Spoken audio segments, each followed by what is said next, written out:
Hello and welcome to this Photoshop tutorial where I am going to show you how to make a portrait like this one you can see on the screen look sort of cartoony or arty looking, and that is the best way I could have described that clearly.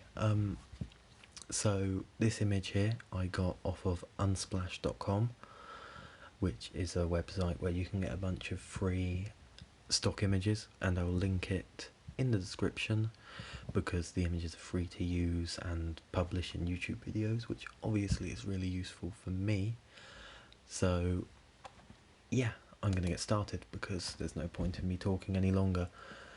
So you've got your image here, make sure it's a smart object. If it's not, you know what to do, just right click and convert to smart object, but mine already is, so I don't need to do that. Control J, you've got your duplicate layer, we're just going to hide the one below and lock it as well so we don't mess it up.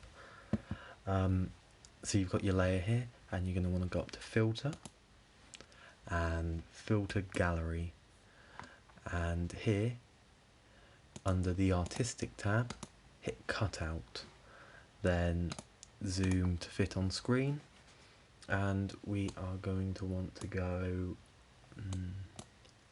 obviously this will depend on the contrast of your image, but you're going to want to go sort of, it will be between 4 and 6, so I'm thinking for this image 5 levels looks pretty good. Then for edge simplicity you're going to want to go higher for this layer, so 7 or 8, I think 7, maybe 8 for this one.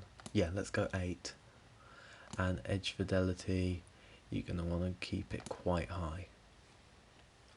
So hit OK. Then you've got that layer, you're going to want to hit Control J on that, and you've got a duplicate. Double click here where you can see filter gallery, double click, and you're going to want to rezoom in so you can see.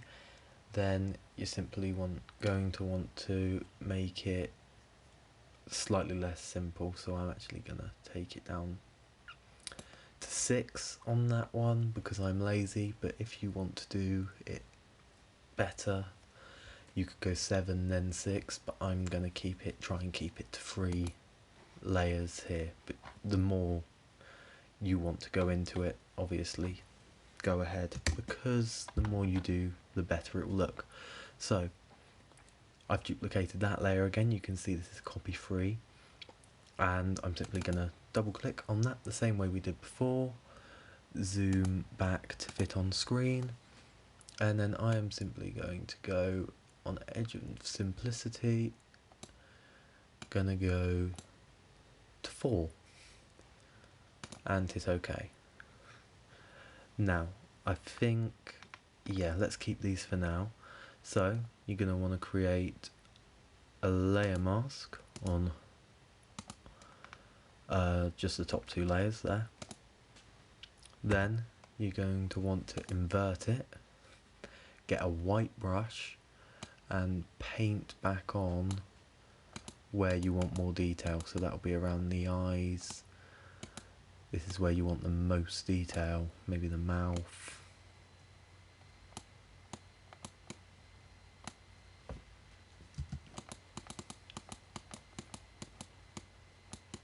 Beard a little bit.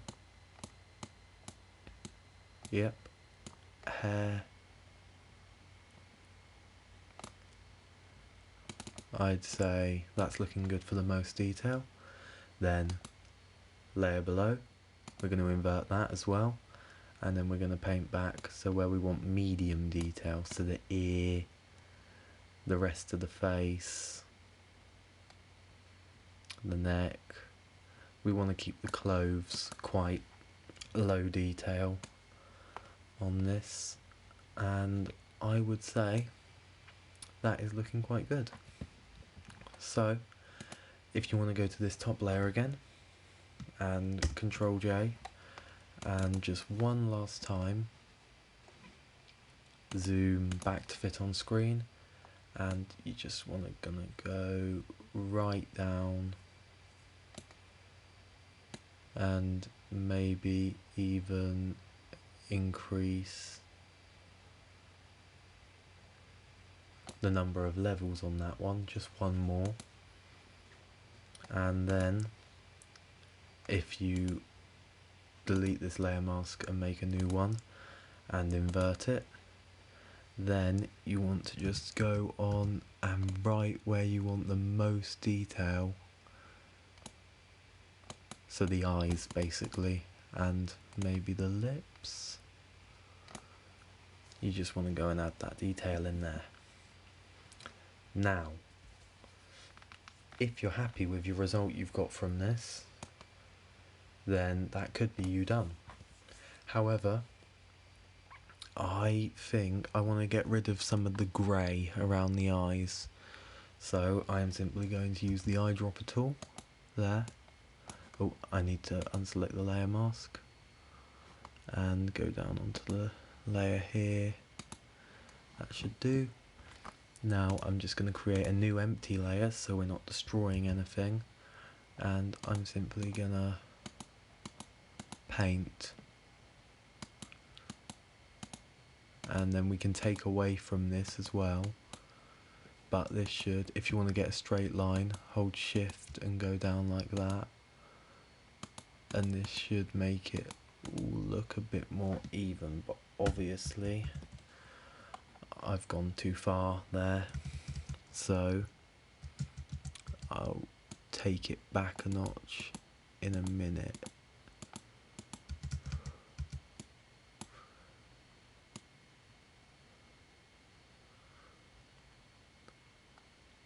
So one thing you can do is make that colour so it blends more easily there. So that will work especially if, like me, you had the grey tones, and I wasn't going to fill in the eye, but honestly it looks a bit odd without it filled in. So there, I would say, maybe I'll go around the hair a bit.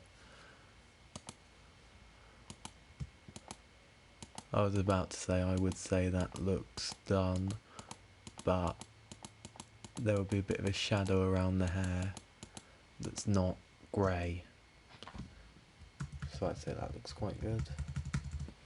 Then maybe just to get a distinction from the beard and on the nose there. So you can keep making adjustments like this. I might go and do it around the neck as well. Here. Obviously there is some beard there as well though, so if you want to create another layer mask there, you can take away from it, and basically you keep working at it until it looks perfect for what you need it for, basically. But I would say that is good enough to demonstrate the purposes of this video. That is a cartoon filter, or an artworky filter, of a portrait in Photoshop. Thank you very much for watching. Goodbye.